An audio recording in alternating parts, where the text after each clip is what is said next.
उसके बाद कमरा लेके तशरीफ रखवाते हैं।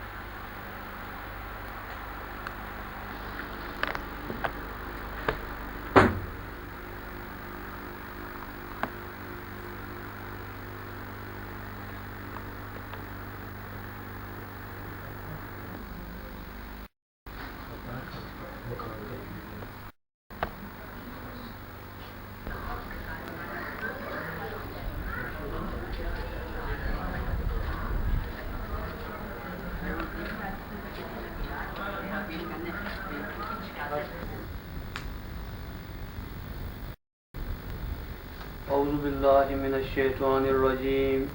बिस्मिल्लाहिर्रहमानिर्रहीम। करानो नाज़रीनो दी वक्त मूंग द खपल दरुंद मशर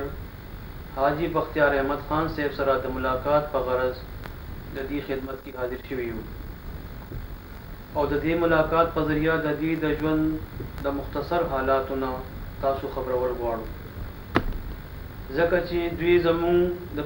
जुमात पर हगा मशरानों के शामिल दी चाची द खपल दुनियावी ज़रूरियात सरा सरा द जुमात देर खिदमत करे दे और द हज़रत मसीह मऊद अलैहिस्सलाम आवाज़ ये तरदर दरे खोर करे दे द दुई द ژوند हालात ज़मूंग लपारा नंदलारी द मशल हैसियत लरी नो ज़का दा मुलाकात मूंगा नन दी सरा के खुद चे मूंग दी द ژوند द हालातुना खपल ज़ान और तासु टोल खबर को ज़ द खपल ग्रान मशरना द दी मुलाकात पर ज़रिया लुम्बे सवाल दा कोम ची ग्रान मशरा तासु ना ज़मूंग लुम्बे ख्वास दादे ची मूंग त पे इख्तिसार सरा द खपल इब्तिदाई ژوند हालात را सरगन करी। बिस्मिल्लाहिर्रहमानिर्रहीम। ज़ द अलडंडे रहे द मलकन जलसे उसी दुनके माँ और पैदा शे माँ और दा कले च कमज़ीर चदरे मखामख मलकन जलसे के ज़मीन में शरानों से जगह वगैरह खड़े हुई दा एक और ज़बानी मुंगा अखबर कलीना हमा प्लार और मुंगा बरखेली तरह दा करीबन 2 किलोमीटर फासले के दा बरखेली अंत के जब स्कूल के जमा खपलदार दाखिल को माँ नो ना पठाल से द्रेम जुमात को माँ या सलरम जुमात को माँ जो जमा प्लार पास दे दौरान के माँ खपल तालीम कवलो और माँ प्राइमरी जुमात पास को ना ये नपस बिया पर मिडिल के दाखिल शमा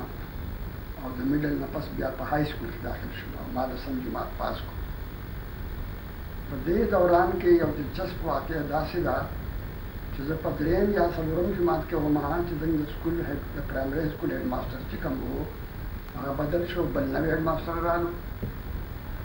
अगर चे दालका में न टोलू कतर ज़मान में चे पकड़ी तो न चला हो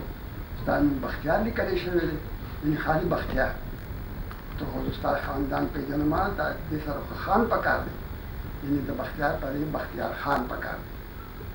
अगर ज़मान अंदाज रहे पर रजिस्टर के द बख्तियार ना बख्तियार खान भी करो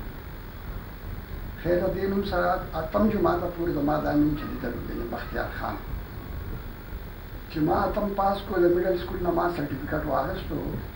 हाई स्कूल तलाड़ा माँ हाई स्कूल की माँ स्कूल सर्टिफिकेट हेड मास्टर ले और को उसका कागजात वगैरह और माँ तो दाखिला मिला फला और जिला में पर क्लास के नाश्ता में कुदरत दासी और तसरुफों को चले हेड मास्टर याद आ रहा कि कम लड़कान आई दा बख्तियार खान पर देवानी बख्तियार अहमद खान भी कल उसमात इलम निश्ता जो खिलाड़ा पर क्लास के नाश्ता में बल बस हाश हो टोला लकान रालो और हाजिर मास्टर रालो हाजिरी कई नमूना आयस्तीशु जमान नुंची वास्तु न बख्तियार अहमद खान हुए लो ज़हराम शब तो खुदा ना माँ को बख्तियार खान नूंगे ना अहमद पर कितना कम दे रहा खैर माँ सुनने में मैं मास्टर बकरी जो बख्तियार खान पर देबाने आगा बख्तियार अहमद खान जमाने खुश हो और दाई यूनिवर्सिटी लाड़ लो او دا د لسم جماعت کې زما نوم چې کوم په سرټیفیکیټ کې شو لسم جماعت چې ما پاس کو زما نوم بختیار احمد خان. گویا الله تعالی داسې یو تصرف وکړو چې د بختیار نه زما نوم بختیار خان شو او بیا په های سکول کې د بختیار خان په ځای باندې بختیار احمد خان شو. او دا اول بنیاد و چې الله تعالی په خپل قدرت او تصرف سره د احمدي جماعت کې شامل درو لپاره زما کېښود. اگر چا وخت ما ته هېڅ هم پته نه و چې احمدي جماعت څه شی، لیکن الله تعالی په خپل خاص تصرف سره زما په نوم کې احمد شامل و. ما چې بیا لسم پاس کو رالمه نو زه یو محکمه دو محکمو کې دغه شوم نوکر شوم، خو د هغې څه خاص مزه نه وه. بیا په وروسته کې اکاونټنټ جنرل NWFP هغه وخت ورته کمپیوټر ویلو، خو لیکن اوس اکاونټنټ جنرل NWFP هغې دفتر کې نوکر شوم.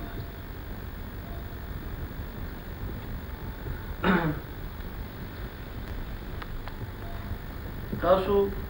چې اوسه پورې کوم حالات موږ ته بیان کړل د خپل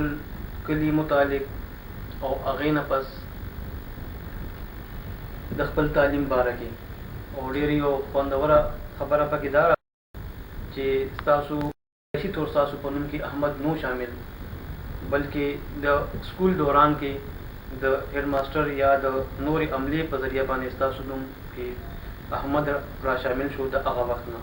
د یو الهي تصرف په ذریعه باندې تاسو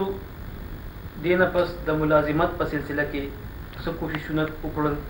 او آیا نور تعلیم تاسو باقاعده حاصل کړو یا د ملازمت دوران کې تاسو حاصل کړو؟ دا چې زه دا کې اکاونټنټ دفتر کې شولم نو د هغې نه پس بیا زما د بیمارۍ واقعه راغله او احمدي جماعت سره زما د تعلق دغه پیدا شولو. هغه داسې و چې په دفتر کې ډېر کار زیات و او زما صحت لږ کمزوری و، نو هغې سره زه بیمار شولم او هغه بیمارۍ دوران کې زه په هسپتال کې داخل شولم او نور مزید تعلیم چې کوم دی هغه زما فلحال پاتې شو، ولې چې زه بیمار شولم. نو د بیمارۍ دوران کې زه په هسپتال کې زموږ سره یو احمدي هلته کې و. دې باره کې چې زما چې ستاسو ملازمت اختیار کړو او د تعلیم سلسله مو منقطع شوه، نو اوس دلته کې زما تاسو نه سوال دا دی چې تاسو ته د احمدیت پیغام څرنګه ورسېد؟ د احمدیت پیغام ما ته په دې طریقه راورسېدو چې زه هسپتال کې داخل شولم، نو د ربې یو دوست و چې هغه هم بیمار و او د ربې نه راغلی و او هغه ما له د ښار د جومات نه د احمدیه جماعت کتابونه خاص کر د حضرت مسیح السلام کتابونه لوی لوی غټ غټ کتابونه د عربۍ او د اردو راوړل. هغه ما د هغې ورو مطالعه کوله او د احمدیه جماعت سره زما واقفیت پیدا شو. د دې نه پس بیا 2 کاله زه په دې هسپتال کې وم، د لیډینګ هسپتال کې. د دې نه پس بیا زه ډاکټر ته لاړم، ما هلته درخواست کړی و، نو ډاکټر هسپتال ته راغلم. ابټاباد سینیټوریم ابټاباد کې چې کوم هزاره ضلع کې چې کوم دی ډاکټر سینیټوریم مشهور، هلته زه لاړم. د هغه ځای لایبرري چې کومه وه په هغې کې هم د احمدیه جماعت کتابونه وو، هلته ما ملفوظات ولوستل او بیا د چودھری ظفر الله خان صاحب یو کتاب و د ختم نبوت په باره کې، هغه ما مطالعه وکړله.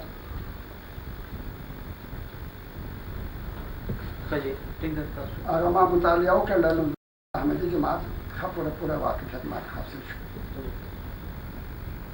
بیا 2 کاله قریبا ما هلته تېر کړ.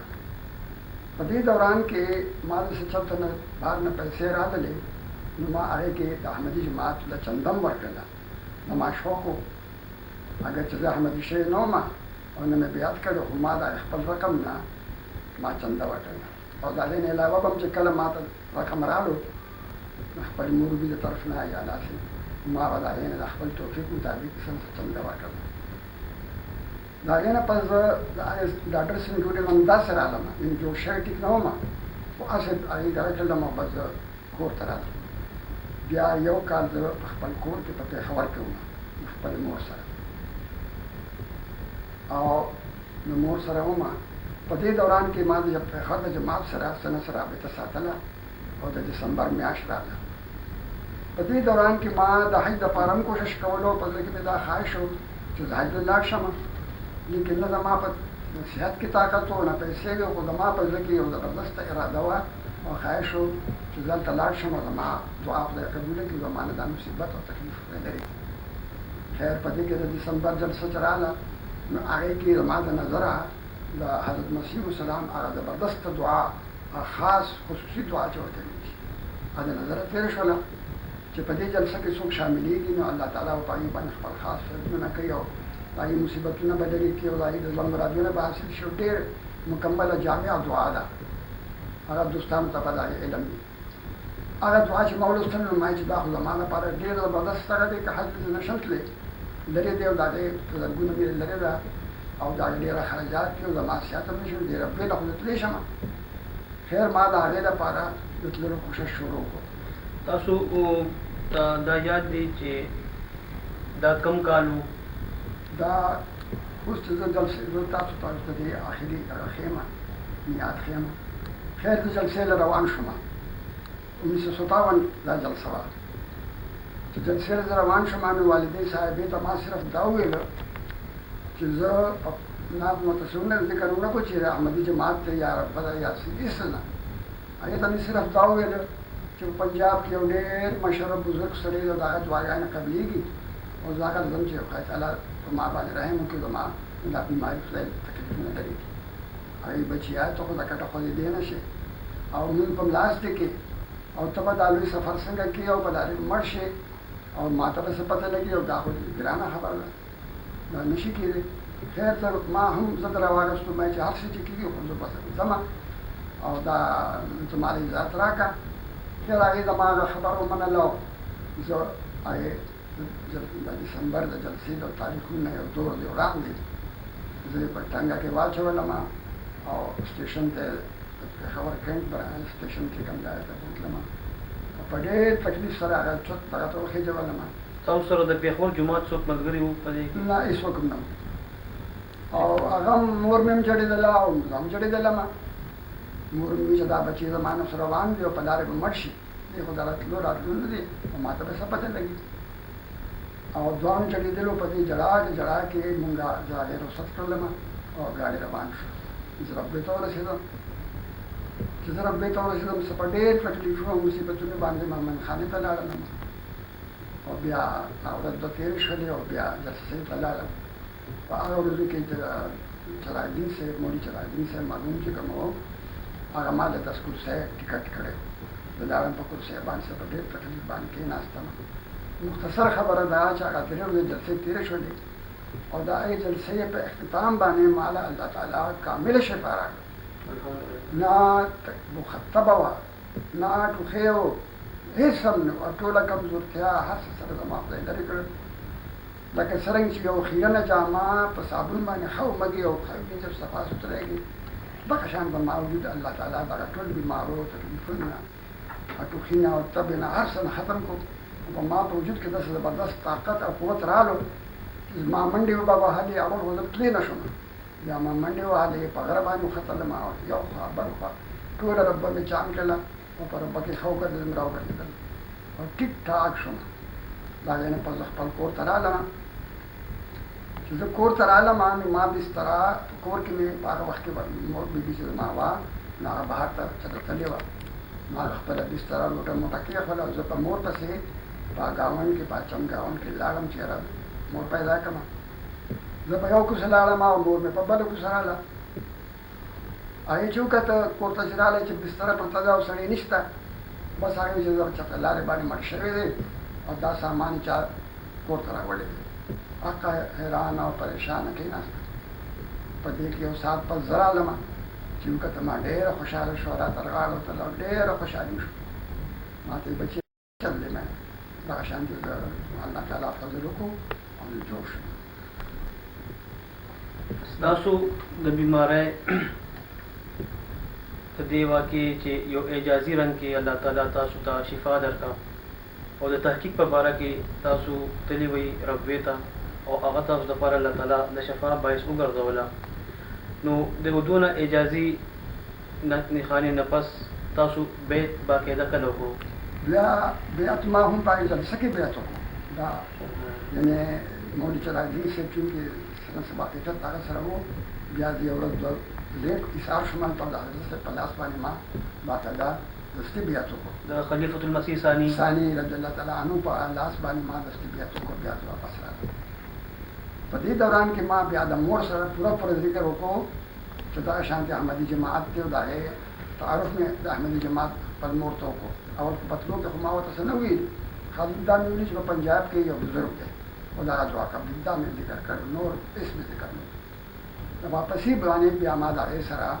ټوله خبره ښکاره کړله چې داسې احمدي جماعت دی او امام مهدي علیه السلام راغلی دی او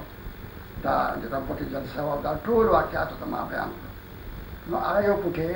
په دې خبر باندې په زړه کې درنه شوله چې خدای پاک دا سړي څه چل کړی اوس ورته خلک قادیاني وایي دا قادیاني شولو او خلک ورته قادیاني وایي او دا خفه ونه شو بیا خیر چې ورځې تېرېدلې نو ورو ورو ما هغې ته ټول حالات بیانول چې دا احمدي جماعت ډېر ښه جماعت دی او داسې په دې دوران کې ما ته هغې بیا یو خپل خوب بیان کړو چې بچیه ته تللی وې نو ما دا خوب لیدلی او ما څنګه خوب دی چې بچیا داسې خوب مې لیدلو چې زه په خپل کور کې ناسته یم او زما دا کور ډېر وران او ویجاړ دی او راغورځېږي ډېر زوړ دی هر څه ګډوډ دي او بس زه ډېره خفه او پریشان یم په دې دوران کې د پولیس سپایان راشي او هغه سپایان ته زه فریاد وکړم چې سپایانو زما د دې کور غور وکړئ زما دا کور خو راغورځېږي او د دې د مرمت او د دغه فکر وکړئ هغې ورته چې بي دا ستا کور ټیک ټاک دی دا څه خبرې دي ته وګوره دې کور ته دی چې ما دوباره غور وکړو نوی کور و او صفا سوتره کور و نوې دوزې او پلنګونه او فرشونه هر څه ټیک ټاک و کرسیانې او چې څه نوې ساو سامان دی ټول پکې پروت و هغه کور ډوبونه بلکل د کور نقشه بدله وه او نوې دا خوب ما ته مور بیان کړو ما ورته په تعبیر کې وویل چې ګوره د دې تعبیر داسې دی چې ستا دا کور ځای ما زه ناجوړه ما او مړ کېدم او د کټ په د مرګ په قبر په غاړه باندې پروت یم او زه خدای تعالی بوتللم او زه واپس ټیک ټاک رالم جوړ شوم ستا دا کور نوی شو د دې تعبیر دا دی نو بیا د هغې سره د هغې تسلي ښه کافي شوله په دې دوران کې بیا کال دوه داسې تېر شو نو حضرت صاحب حضرت خلیفۃ المسیح ثانی رضی الله تعالی عنہ په هغې کال باندې زما د دې بیعت نه چې 2 کاله پس وو 3 کاله یو ډېر زوردار اعلان کړی چې دې کال کې به هر احمدي یو احمدي جوړی دا اعلان چې راغلو نو زه ما چې خدای زه اوس څه چل وکړم زه مور له رالم چې مور له رالم ما ورته چې دا شان حضرت صاحب اعلان کړی دی چې یو احمدي به جوړوی نو زه اوس چا لاړ شم ته په کور کې احمدي نه یم اول خو چې ته احمدي شې دا به ښه ما ته به چې څرنګه به چل کېږي ما دا به جلسې له بوځم ته به جلسه ووینې او هغه دې حالات په دغه کې او بیا به ته دغه شي ډېره ښه ده بیا هغه ما دسمبر کې جلسې له بوتله نو ما په خیال چې 2 کاله یا 3 کاله پس دا واقع د مور دا شو هغې له خو د پښتو نه بغیر یو ټکي نه ورتلو نه اردو ورتله نه انکو ورتله هېڅ هم نه ورتله تشه پښتو خیر ما چې هر څه چې دې خو ته به لاړ شي هغه ځای خو به ویلې که نه که په تقریر مقریر باندې نه پوهېږي چې ما بوتله نو ما سوتن ټایم کې ما هغه دغه ایمان خانې چې کوم ځای کې هغې ډېره وه هغه ځای نه ما بار ته راوستله ما راځي تا ته ربوې باندې سیل وکړم په هغه زمانه کې د ربوې د سټیشن سره خواته لنګرخانه وه ما هغې لنګرخانې له بوتله او لنګرخانه کې مې دننه کړه مې وګور دا لنګرخانه ده په دې کې د مېلمنو لپاره روټۍ پخېږي هغه وخت کې چې موږ هغه تنورونه وو که نه 50-60 تنورونه وو ټول ټپ ټپه شروع او ډوډۍ لګېدلې او یو زبردست بجلی لګېدلې وې او دیګونه باندې او ډېر عجیبه نظاره وه دا نظاره چا یو کتله چې دا څنګه دا ما بیبي دي زما مور بیبي دا یو لنګر دی په دې نمونه باندې په دې ربوې خاجه کې څو لنګرې نورې دي دا لنګر خو صرف د دې خوښ علاقې لپاره دی او داسې لنګرې نورې دي خیر هغه ما واپس راوسته په هغې باندې ډېر اثر وشو سهار له چې جلسهګاه ته تلله ما په سړک باندې روانه کړه. نو هغه لوی سړک چې کوم ګل بازار ته ځي هغې کې په نالو کې ډېره صفا اوبه پیدلې، ډېرې ښکلې اوبه پیدلې په شنو شو. هغې ته چې وکتل چې دا خو ډېره ښکلې اوبه بهېږي. بیا جلسهګانه لاړه، بیا جلسهګانه راغله. بس هغه د هغې لپاره کافي وو. د هغې سره د هغې زړه نرم شو او هغې هلته بیعت وکړو. د بیعت کاغذونه ماغذونه منډه کړو. هغه د هغې سره په خپله سره هغه په احمدي جماعت کې شامل شو. شکریہ جی. ستاسو د خپل بیت واقعي نه دا چې ستاسو بیماری تاسو دپاره یو اجازي رنګ اختیار کړو او ستاسو مور بیبي دپاره دکه د هغې په خوب کې وښودلی شول او بیا ستاسو ورسره چې کوم د هغې مینې او محبت سره تاسو د جومات پیغام هغې ته رسولو. د هغې په نتیجه کې ستاسو مور بیبي هم بیعت وکړو او په جومات احمدي کې شامل شو. ستاسو مور بیبي څنګه چې تاسو وویل هغې دنیاوي علم خو نو، لیکن دینی علم متعلق تاسو موږ ته ووایئ چې د هغې دیني علم څونه قرآن سره یې مینه وه. د هغې دیني علم دا و چې قرآن کریم نازله آیینه وکړله. نو آیینه یې هغه په خپل کلي کې د پښتو کتابونه هغې لوستي چې دا دیني مسلې وغیره پکې وي، هغه آیینه واقفه وه او هغه دومره دقل هغه علم یعنې خوانده وه او خوانده او پښتو هغې ویلی شوه، ویلی شوه، لوستلی شوه، د پښتو کتابونه لوستلی شو لوستلی شول او ټول مسلې هغې ته معلومې وي. تاسو د بیت نه پس خپل تعلیم چې تاسو کله صحت هم ستاسو واپس راغی د خیره سره او هغه بیماري تاسو لاړل، تاسو خپل تعلیم بیا جاري وساتلو او ملازمت باره کې داسې کار وشو چې زه د ربین واپس رالم. زموږ حالت مالي حالت ډېره خراب. اصل د الله تعالی خاص فضل وکړي. الله تعالی رزق روزي راکوله، ورنه نه څه روزګار و نه څه جایداد هېڅ هم نه. داسې د الله تعالی په خاص فضل موږ ته خپل رزق الله تعالی راوستلی. نو زه صحت چې ما به خدای راکړو نو زه بیا د ملازمت په سلسله کې راشم. هغه وخت د جي ټي ایس کې د کیشرانو برتي کېدله. زه ټسټ کې شامل شوم. اگر چې هغه ټسټ کې اف اے والم وو او بي اے والم وو او زه خالي میټرک وم، لیکن الله تعالی ما لپاره کې منتخب کړلم او زه پاره کې درې کسان واغېستو او پاره کې یو زه وم او زه په طور د کیشر په جي ټي ایس کې برتي شوم او زموږ نسو الله پاک سره ښه شول. په دې دوران کې الله تعالی ما له داسې توفیق راکړو او زما توجه دې خواته راشوله چې د تعلیم دوباره تعلیم شروع کړم. نو هغه وخت زه میټریکولیټ وم، دسم جماعت ما پاس کړی وړاندې سوم. نو دا د بیعت واقعه د 1957 ده او میټریک ما دسم جماعت ما پاس کړی و په 1947 کې. 10 کاله دا ما تعلیم سلسله ختم کړه. نو ما داسې چلو کوو چې ما وایي چې زه پښتو انر کوم. بیا یو دوست ما له مشوره کړه چې پښتو انر کې ډېر غټ کتابونه دي او هغه ته ګران دي، مشکل دي، ته منشي فاضل وکړه. خیر د هغه په مشوره ما منشي فاضل پاس کړو. منشي فاضل دا پس دا ټول د نوکرۍ سره یو طرف ته 8 غنټې نوکري کوه او بیا سره پړهایي کوه. دا ډېر ګران کار و، لیکن الله تعالی زما په صحت کې داسې قوت او طاقت او برکت اچولی چې دا ټولې خبرې ما کولې. او اگر چې په ظاهر زما وجود کمزوری و، لیکن ما الله تعالی ډېر توفیق راکړی د احمدیه جماعت په برکت سره. نو ما دا ټول کارونه به کول. بیا ما اف اے وکړله، بیا ما بي اے وکړله او بیا ما ام اے وکړله. دغه شانتې په واټه کاله جنت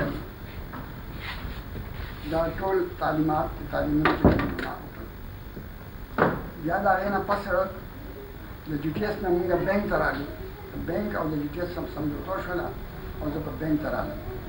او په بینک کې بیا موږ ملازمت کولو او قریبا 1986 کې چې د بینک نه فارغ شوم. 1986 کې په کومه عہده باندې فارغ شوئ تاسو؟ افیسر ګریډ 3 باندې کیشر نه داسې روډو طریقې کېدله. بیا افیسر ګریډ 3 باندې زه ریټایر شوم. ستاسو چې څنګه موږ ته وښودل بیماري او د بیمارۍ نه پس بیا تاسو خپل تعلیم جاري وساتلو، ملازمت هم کولو او دونه ترقي مو وکړه، لیکن د دې ټولو مصروفیاتو باوجود تاسو د یو فعال داعی د الله په حیثیت سره ډېر کار کړی دی، د جومات مو ډېر خدمت کړی دی. تاسو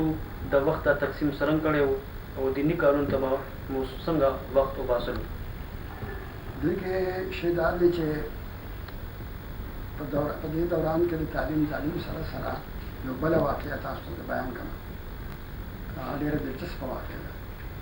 هغه داسې ده چې تقریبا 2 کاله یا 3 کاله یا 4 کاله پس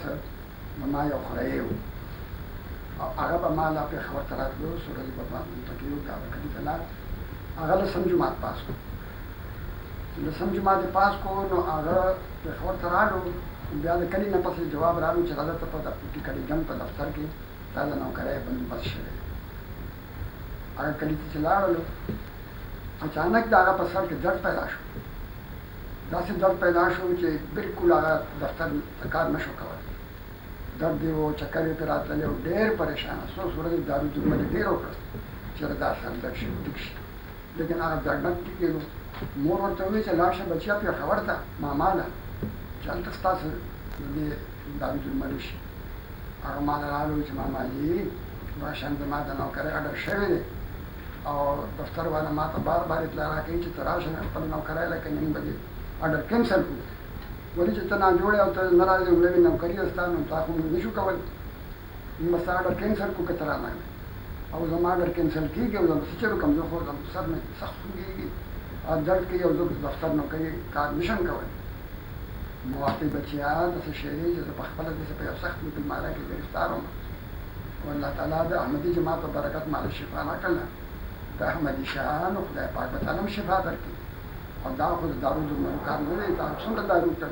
او تا ته ارام نه راځي. هغه زما په خبره عمل وکړو. بیا چې فارم یې ډک کړو، 10 روپۍ چنده هغه ساعت ماله راکړله. حالانکې هغه وخت کې ډېره 20-30 کاله وړاندې 10 روپۍ چې وي نو هغه په 100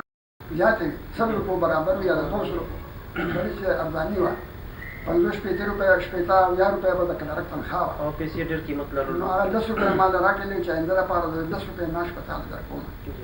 هغه کلي ته لاړلو چې کلي ته رسېدو فوراً هغه ته الله تعالی کامل شفا ورکړه. هغه د سر دردونه تکلیفونه هر څه ختم شو او چې سهار شو نو خپل دفتر لاړلو. برشان د هغه نوکري اډر منسوخ کېدل چې خدای تعالی بچ کړ او د اوسه پورې هغه په پولیټیکل ریزن په دفتر کې نوکر دی. بیا به هغه 80 روپۍ ماله په منډه ډک په ذریعې باندې شپږ میاشتې پس چنده رالېږله. ما به دغه ورکوله. دا یو زبردسته واقعه الله تعالی بله وکړله چې خدای تعالی هغه د احمدي جماعت په برکت سره دا ستاسو په ذریعه باندې یعنې دویم بیت و چې جماعت احمدیه ته الله تعالی ورکړو. د دې نه زموږ مقصد دا و چې موږ تاسو نه دا زده کړو چې تاسو به د دې کار ته وخت څنګه ویستلو. دا مطلب چې ملازمت مو هم کولو، تعلیم هم حاصلولو او بیا تاسو د الله په حیثیت سره هم ډېر ښه کار کړی دی. نو د دې وخت تقسیم موږ خپل ځان پیول غواړو چې موږ هم په ستاسو طریقه روان شو. چې دا دی چې په هغو ډول روزو کې چې څو پورې ما تعلیم کولو په هغو کې خو داسې ما سره بلکل ټایم نه و. ولې چې سهار مالې به زه پړایو ته کېناستم او چې دفتر وخت په 2 بجې په جي ټي ایس کې 2 شفټونه، یو سهار به شروع شو 2 بجې به ختم شو، بل به 2 بجې شروع شو، نو شپې 11 بجې به ختم شو. نو ما د پړایو له خاطره اکثر دا دویم شفټ چې کوم دی دا ما ځانه مقرر کړی و چې سهار مالې زه تازه دم یم او خپل پړای کوم. نو په دې چې به د شپې چې به راتلو نو بیا خو به ټایم نه و. په دې دوران کې ما د چندې ته غونډولو هم کار کولو. ډېره موده ما چنده غونډوله او بیا د جماعت صدر هم ما نو په دې کې به دا د جماعت جلسې وغیره نور کارونه د جماعت مجلس شامل دا ټول کارونه پکې او دا به چې دا کار شو نو ابد حشم زباني وغیره کېدل. البته چې کوم وخت زه ریټایر شوم د ریټایرمنټ نه پس زه فارغ شوم. بیا ما دا تبلیغي خطوط چې ورته ویلي شي د حضرت صاحب او د جماعت په حکم ماته چې دوستان د تبلیغي خطونه لیکي ما د تبلیغي خطوطو سلسله شروع کړه او اول چې یو صفحه بیا 2 صفحې دا شان ما تبلیغي خط ولیکل او دا یې فرسټیټ کاپانی ما استول او دا تر پېښور نه والا تر کراچۍ پورې دا ټول دفتر او دا ټول دغه ما د الله په فضل سره دا کول. بیا ورو په دې دوران کې یو بل خوشګوار واقعه خدای پاک راوستل. هغه داسې را چې وارث خان مې الګ دی چې هغه زما سره خواته ماله وه په هغې کې اوسېدو او هغه په دې فلمونو کې کار کول. 3 فلمونو کې هغه ډېر چت هیرو کار کړ. د هغه سره به زه په لارې تېرېدم نو په لاره کې به ولاړو نو خبرې اترې ګپ شپ خو هغه سره وړاندې نه و ما به د احمدي جماعت هغه سره ذکر وشو چې پیدا سي احمدي جماعت دی او دا شان دی د دین امام مهدي علیه السلام راغلی دا سرسري خبرې به ما هغه سره وکړې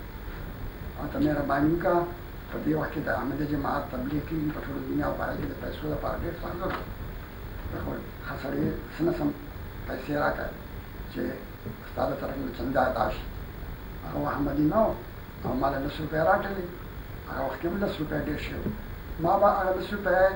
تعمیر مساجد بیرون پاکستان په مد کې مرکز ته واستولې د هغې ورځې نه به هغې لا یو چټۍ راغله چې هغه وخت کې هغې چاپ کړې وه زرغون رنګ یې و په هغې کې چې څوک د الله لپاره جومات جوړ کړي نو الله تعالی د هغه لپاره جنت جوړ کړي دا مضمون پکې هغه 2-3 ځله ما 10 روپۍ راکړل چې کله به زه تېرېدم نو ما به هغه تحریک کولو ما له هغه 10 روپۍ راکړل په دې دوران کې بیا څه کتاب هم وله ما ورکړو حشمت البهي یا داسې څه کتاب مې هم وله ورکړل دې نه پس بیا جلسه سالانه راغله ما راته مې بهي ته هسې هم چندې چې دا جلسه سالانه ده په دې سره نو ما سره لاړ شه چې دلته ووینې چې دا خلک څنګه خلک دی لمونځ څنګه کوي او څرنګه عقاید دي وغیره ډېر نیکبخته سړی و اگر چې فلمي لاین کې هغه تللی و لیکن نور فطرت د هغه ډېر نیک سعادت سعید الفطرت انسان دا ما خبره ومنله او موږ په ډسمبر کې زما په خیال چې دا 72 وه یا 74 یا داسې 73-74 جلسه وه هغې کې موږ لاړلو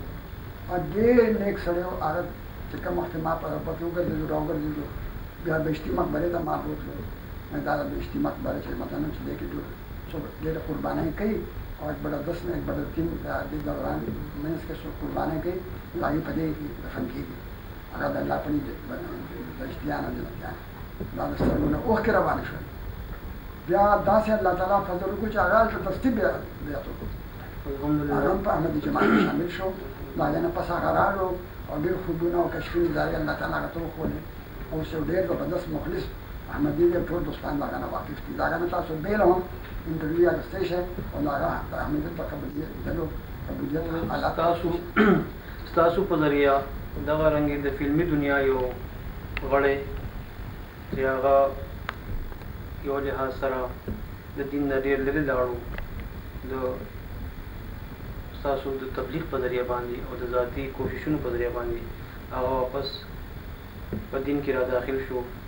او احمدیت یې قبول کړو ستاسو د دې طریقې کار نه موږ په دا پوهېږو چې د داعي الله په تاسو اول ذاتي تعلق خلکو سره جوړ کړو او بیا په مذهب مو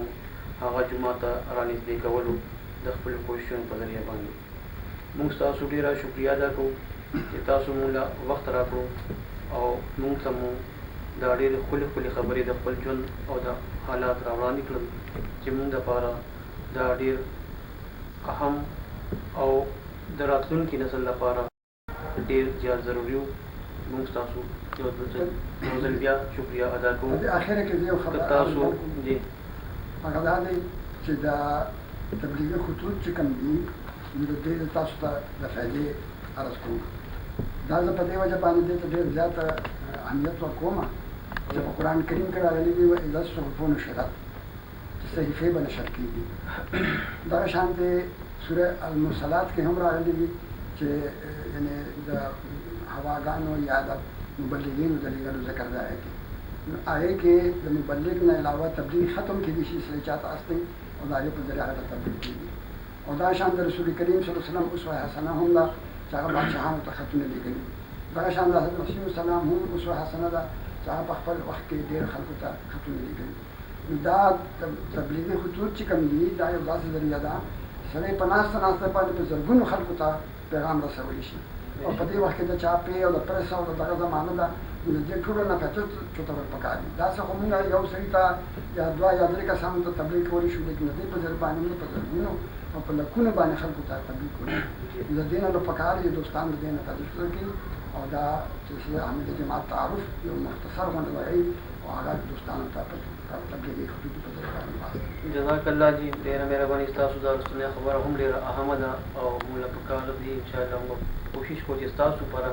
عمده طریقې موږ اختیار کړو جزاک الله